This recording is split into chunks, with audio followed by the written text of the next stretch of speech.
katanya stroke itu hanya menyerang usia lanjut. Ya. Enggak juga sih ya. Jadi kita kalau di rumah sakit itu banyak dari usia muda maupun sampai usia lanjut. Emang utamanya sih terbanyak memang usia pada lanjut. Tapi kalau usia muda misalnya ada kelainan jantung yang tidak tertangani dengan baik, biasanya dia bisa lanjut menjadi stroke. Jadi ini fakta atau mitos, Dok? Mitos. Mitos. Jadi orang muda juga bisa, hati-hati ya. Orang muda juga bisa, tentunya orang muda yang berisiko nih, Dok. Nah, kita bicara risiko. Risikonya apa aja nih, Dok? Ya, risiko banyak, terutamanya biasanya gaya hidup sehat ya, olahraga tidak teratur, merokok ya. Itu paling utama sih pada usia muda adalah merokok biasanya. Itu yang menyebabkan stroke dia pada usia muda. Nah, ngomong-ngomong mengenai tadi ya, penyebabnya tadi itu. Banyak masyarakat yang ceritanya sudah mengetahui dari selebaran-selebaran mungkin dari media lini massa ya, yang udah memberitahukan mengenai, oh ini katanya penyebab stroke ini, penyebab stroke ini. Nah, coba kita lihat pertanyaan masyarakat berikut ini. Nama saya Suci. Beredar di masyarakat itu informasi bahwa pada penderita stroke itu pertolongan pertamanya adalah dengan menusuk-nusukkan jarum di ujung-ujung jari.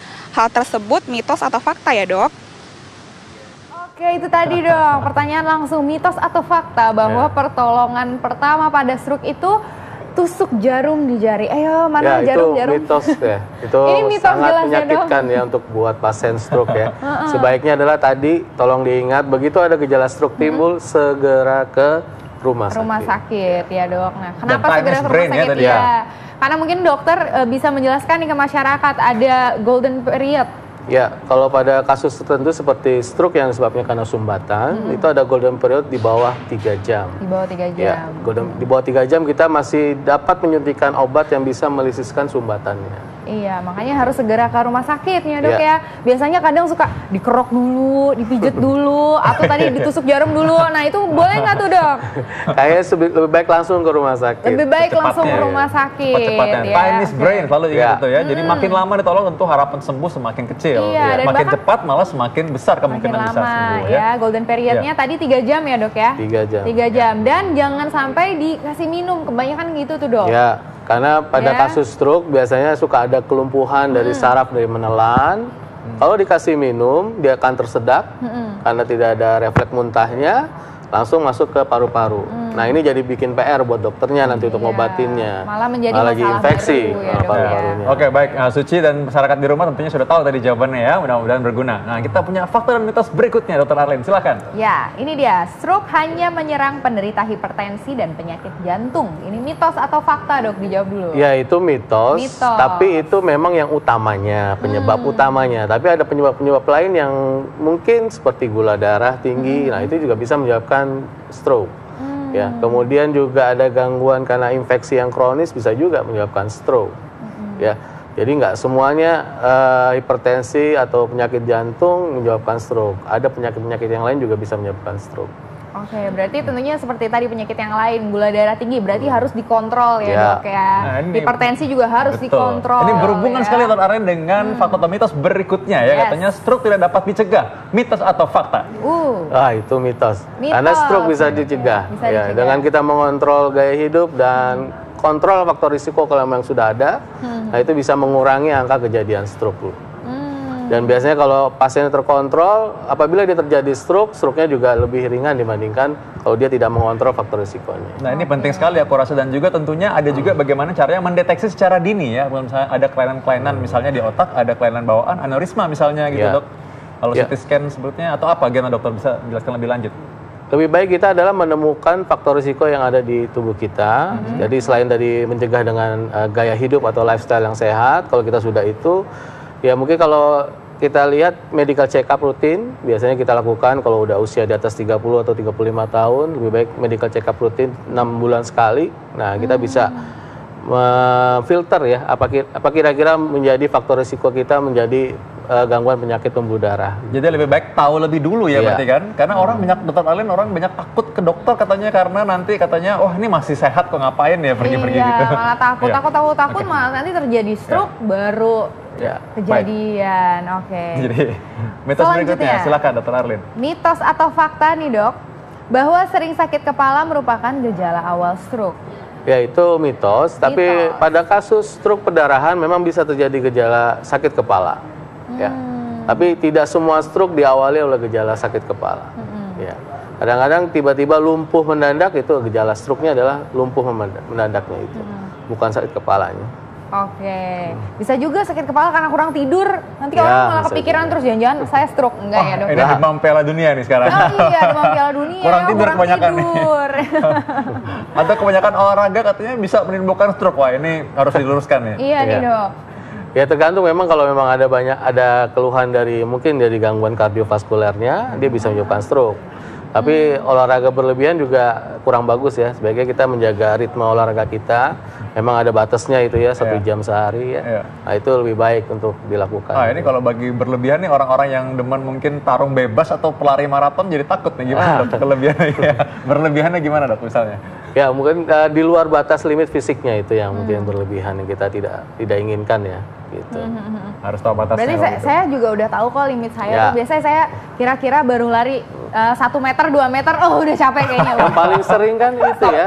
Itu udah limit kayaknya. Yang paling sering itu rekreasional ya, olahraga rekreasional. Artinya kita jarang olahraga, tiba-tiba kita push pada hari itu, teman kita ngajak hari Minggu main futsal, tiba-tiba kita sebelumnya belum pernah main futsal sama sekali. Nah itu yang namanya berlebihan. Yang diajarkan oleh American Heart Association untuk mencegah stroke dan juga serangan jantung sebenarnya sama, yaitu olahraga yang bersifat aerobik 150 menit seminggu yang dibagi dalam 3 hari misalnya minimal atau 5 hari ya. Oke. Nah berikutnya kita punya fakta atau mitos lagi Dr. Arlin nih. Ya, banyak banget soal stroke ini. Mitos atau fakta mengenai stroke, yaitu penyakit stroke terjadi karena tubuh kurang istirahat. Ya itu juga bisa menyebabkan terjadi. Mitos atau fakta dok? Ya itu bisa fakta. Bisa fakta. Ya. Karena kalau tubuh kita kurang istirahat, ya, dimana tekanan, kalau dia punya faktor risiko hipertensi, biasanya tensinya akan semakin meningkat. Nah semakin meningkat itu menyebabkan dia akan bisa terjadi stroke. Nah, ada yang pertanyaan yang menarik sebenarnya bagi masyarakat ya. Mereka sering menanyakan bahwa ada istilah stroke ringan dan stroke berat. Nah, dokter bisa berikan pencerahan pada masyarakat mengenai hal ini? Ya, sebaiknya jangan membedakan antara stroke ringan dengan berat, karena adalah terapinya sama. Jadi semua stroke adalah berat karena dia kenanya adalah fungsi dari high brain function ya. Jadi punya otak itu terganggu, nah itu adalah sudah berat. Jadi jangan bedakan antara stroke ringan dan berat. Ringan beratnya itu hanya dilihat dari gejalanya. Mungkin dia lumpuhnya tidak seberapa lumpuh dari tadi yang di video yang sudah ditayangkan tadi itu. Ya, mungkin hanya ringan, hanya bisa mengangkat lengannya. Yang tadi kalau video tadi tidak bisa mengangkat lengannya, nah itu gejalanya yang berat gitu loh. Bukan stroke-nya, stroke semua berat gitu. Karena sudah mengenai otak. Oke, nah ini terakhir nih dok, masyarakat perlu dijelaskan lagi bahwa apakah stroke bisa disembuhkan? Iya. Ya, stroke bisa disembuhkan. Kembali normal? Iya, ada kasus-kasus yang bisa disembuhkan dan kembali seperti normal. Jadi tergantung pada saat kita datang pada keadaan akut. Ya, pada saat kejadian, kita datang di bawah tadi, onsetnya di bawah 3 jam, masih ada tindakan yang bisa kita lakukan, masih ada obat yang bisa kita berikan untuk meluruhkan dari sumbatan tadi. Gitu. Tapi beda kasusnya kalau dia perdarahan, itu tidak bisa kita berikan obat-obatan seperti itu. Jadi pada kasus stroke sumbatan itu bisa disembuhkan bila kita datang cepat pada waktunya. Jadi segera datang ya. Segera ke rumah sakit. Tadi bisa diulang ya, segera ke RS ya. Ya, segera ke RS ya. Jadi begitu ada tanda-tanda tadi kesemutan, lumpuh sebelah badan atau tadi gangguan bicara. Ya. Nah, segera ke RS. Segera ke RS. Oke, nah untuk transportasi nih dok, biasanya kan kadang pasien nih datang dibawa bukan pakai ambulans, dibawa dengan keadaan yang seadanya aja, keadaan seadanya dan kendaraan yang ada aja. Nah baiknya seperti apa nih posisi transportnya? Ya transportasi sebaiknya ya nggak mungkin pakai motor kali ya. Jadi kalau pakai mobil pasti itu lebih baik dibandingkan kalau kita cuma ada motor. Baik ada kendaraan yang pasiennya bisa berbaring untuk di tempat transportasi itu untuk menuju ke rumah sakit lebih cepat. Perlu diganjal bantal dok? Nggak ada masalah. Tidak ada masalah ya dok ya, tidak ada masalah. Oke. Baiklah, aku rasa ini bisa menyimpulkan bahwa stroke ini sebenarnya lebih baik dicegah ya sebenarnya. Jadi kita penting untuk segera mendeteksi apa aja kelainan dan kita penting untuk medical check up. Dan yang kedua harus jaga makanan sehat dan juga tentunya rajin olahraga dan jangan merokok tadi ya.